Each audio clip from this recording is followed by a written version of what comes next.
It is truly a historic day for North and South Korea. The countries have agreed to complete denuclearization of the Korean Peninsula.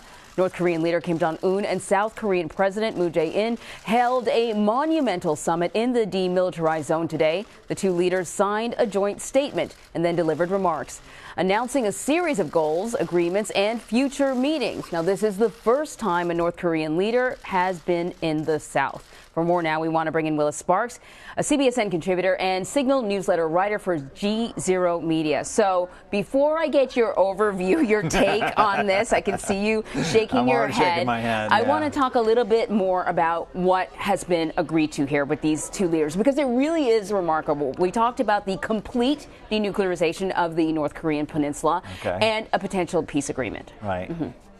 I don't know what either of those two words mean. Okay. Let's start with denuclearization. North Korea agreed to denuclearization in 2007 in response to a plan negotiated by 6 countries, 6-party talks, the 2 Koreas, U.S., China, Japan, Russia. It never happened. And there you get various explanations about why it never happened. So we've been down this road before. Number 2, what does denuclearization mean? Does it really mean that North Korea is just going to hand over all the weapons that it has worked all these years to build that are the ultimate get-out-of-jail-free card for Kim Jong-un? He's just going to hand them over? He's going to surrender them? And what does he want in return? In the past, North Korea has accused the U.S. of having nuclear weapons in South Korea, which, of course, the U.S. denies. So for Kim, does denuclearization mean he gets at the table with Trump and he says, you take out your nuclear weapons and we'll take out ours? And Trump says, we don't have any. Where are we? We have been down this road before. Peace, okay? Peace agreement. Listen, let's not be cynical. It's wonderful they're talking about peace rather than shooting at each other. But there are 28,500 American soldiers who are not going anywhere. The demilitarized zone not going anywhere. They're not removing a single landmine. So in terms of you know, what a peace agreement means, if you don't have the U.S. at the table, who is a party to the war, if you don't have China involved in what this means, then what is peace? One more point. Okay, so we're going to normalize relations between all these various countries. Okay. Does that mean that North Koreans are now free to visit South Korea? That they're free to watch South Korean television anytime they want to? Are you going to have South Korean tourists free to wander around North Korea, go anywhere they want? What are we really talking about? Of course, it's much better that they're talking and shaking hands and smiling than that they're shooting at each other. But peace, denuclearization, normalization don't mean much until the U.S. steps in, until these words are defined over the course of conversations between Trump and Kim. And even then, this is going to be a long process. It's going to have to be mistrust and verify for an extended period of time. And I think let's not be cynical, but let's be very skeptical that this is going to happen. Okay, so you brought up a few things with your answer. You're right. You know, absent from this entire conversation, and I'm considering this entire conversation going back to the North Korea's participation in the Olympics, because it's sort of been baby steps leading to this. Absent from this entire conversation has been the human rights violations and just the conditions in which North Koreans are living under. That's not being brought up at all. Right. Well, because they wanted to have this historic ceremony today, so they're not talking about that. But it won't take long. It'll be later in the day. In fact, people are already probably saying, well, wait a minute. How do we deal with North Korea's human rights violations? Obviously, there's the Otto Warmbier case that got a lot of attention, and this country is going to get a lot more in the context of preparations for a potential meeting between President Trump and Mr. Kim. There are, what, like 7 Americans being held? There are American hostages. Listen, you know, maybe President Trump can get them released. We've had this before. We've had Dennis Rodman diplomacy. We've had Jimmy Carter diplomacy. We've had Jesse Jackson diplomacy. There are things that can really come out of this. Maybe they reopen the Kaesong Industrial Complex, which is a joint North and South Korean project where North Korean workers work in South Korean-owned factories, and that employs a lot of people.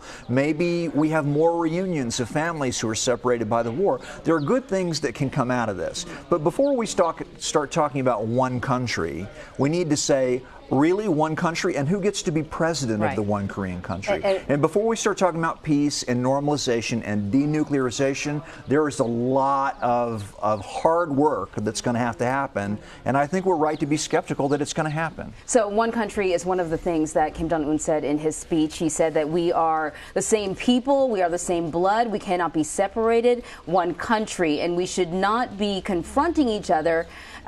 Peace and a new path forward is what he's looking for, peace and prosperity. So I'm going to push back on your cynicism, right? So, okay, so skepticism. Yeah. All right. So, 11 years ago we had this agreement that fell apart. Nothing really happened. Right. The North Korea got a little bit of what they wanted, which was some sort of economic relief. They were going through a famine at the time. Things were particularly dire. Sanctions, so that's that's a number of years ago. That's not today, where we have a president like Donald Trump, who's not afraid of ratcheting up the rhetoric, right? Who's not afraid of sort of dishing out to Kim Jong-un some of the stuff that he has been dishing back to the world. They are facing a level of sanctions that they've never faced before. And we also have a Western-educated leader. Maybe these are different times. I mean, you heard his words. He sounded pretty sincere in his speech. Counter-argument. Sure. And it's a different Kim. Right. This is Kim the son, not Kim the father. Kim the father didn't even smile for the photos 11 years ago. The photos are amazing. Is this a different time? Ultimately, it keeps coming back to Muammar Gaddafi gave up his nuclear weapons as part of an agreement, or his nuclear weapons program. Look what happened to him. Saddam Hussein at some point had a weapons of mass destruction program. Look what happened to him. Kim Jong-un is very aware of those two very bloody historical precedents. Have they really done all this work, spent all this money, proven what they can do to simply say, you know what, it's time for peace here, take it all away? And again, I don't think that the interests of North Korea have changed, despite the fact that we have a new Kim in charge, and we have a new president of the United States, and we have a new South Korean president, of course, than we had at the time too. But the basic interests remain. The South Korean president wants to be seen as a peacemaker. One of his predecessors during a summit between the two Koreas in 2000 actually won a Nobel Peace Prize for doing this kind of thing. So South Korean President Moon wants to be seen as a peacemaker. Right. He wants to be a peacemaker. And President Kim, well, we'll see what he wants. President Trump wants to make sure that U.S. interests are protected here, that he's not being taken for a ride by President Kim, and he wants credit for bringing the two sides, forcing the two sides together, as it were. The Chinese are watching, the Japanese are watching. Yes, okay, I want to ask you about that too. So we have Moon Jae-in, you say, who, maybe for entirely altruistic reasons, maybe for political reasons, maybe for personal legacy reasons, he's really sort of pushing for this, right?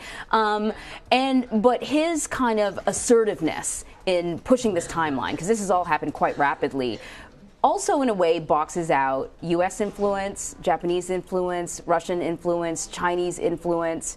All of these parties are watching very closely. What are they thinking this morning? I'm not sure that he's really boxing them out. I think he has to be realistic about the fact that really, when we look back on this meeting today and the future between Presidents Kim and Moon, this is a prelude to the bigger meeting.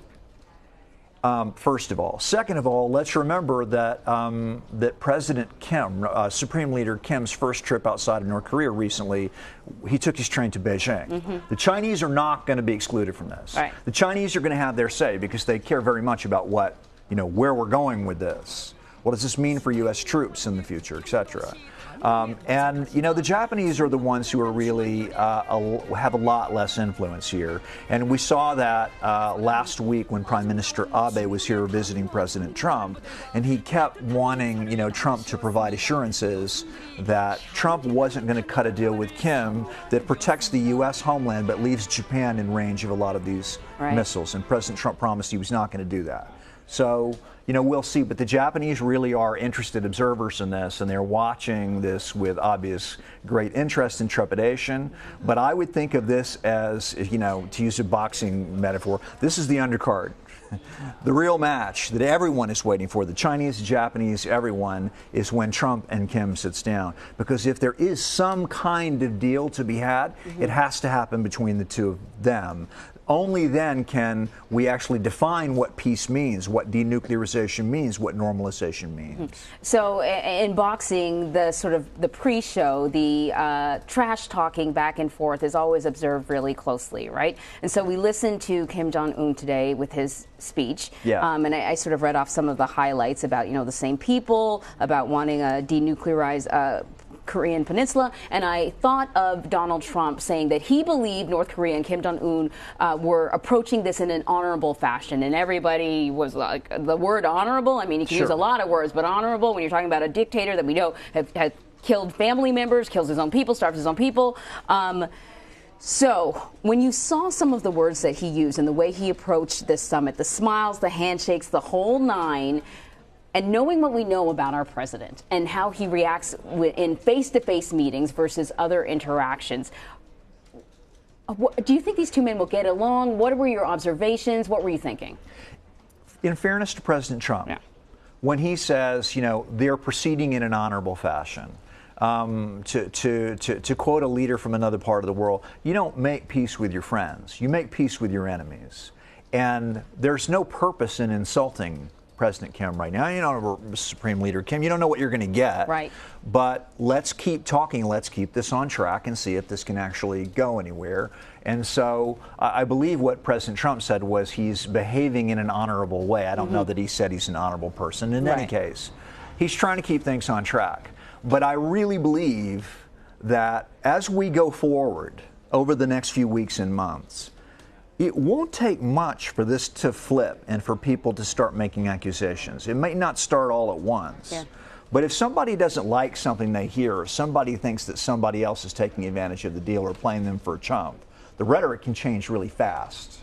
And, you know, this is a situation where if the rhetoric changes, then the substance changes.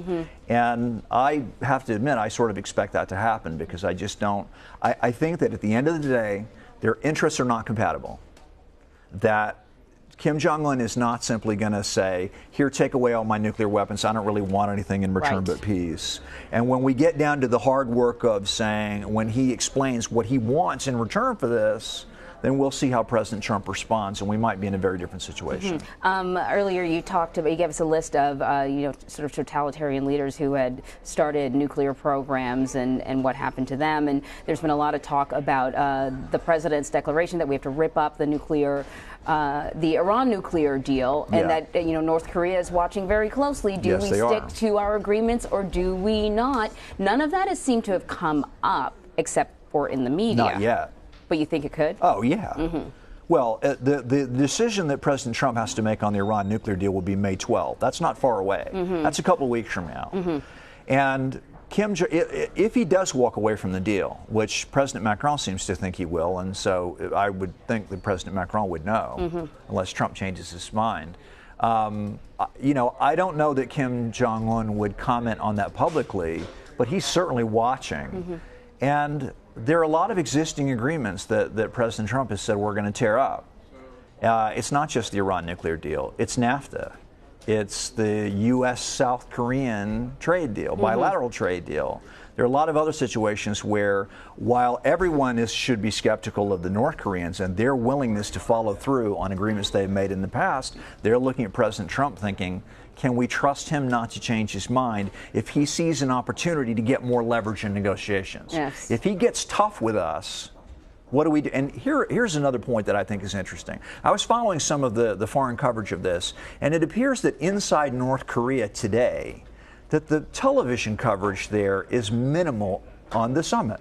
They're not showing a lot of video and a lot of photographs. Now, maybe they do later in the day, but in the beginning they announced that Mr. Kim had left the country for the meeting. But it appears, at least at the beginning of the day earlier today, that the North Koreans were going through regular TV programming. Oh, that's very interesting. So, you know, that, because it's a matter of the messaging he's sending to his own people. To me, right? what it says is that Kim is very aware that his own people may wonder what he's giving away and wonder about the credibility of, or the sense of doing this. So if President Trump starts to talk tough, then Mr. Kim may have to redefine where he thinks his domestic political interests lie. In other words, there are so many pitfalls and again, I don't want to be cynical, but we should be very skeptical. There are so many obstacles to this deal. The largest is that the interests between the United States and North Korea just are not compatible. And unless you find a way around that problem, which we've been dealing with for decades, then again, the words peace and denuclearization and normalization, they don't really mean anything. Yeah.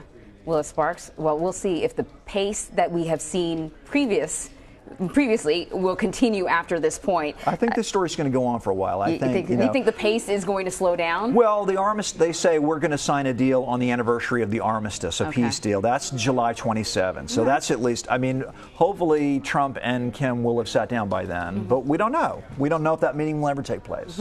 Willis Sparks, thank you very much. Thank you.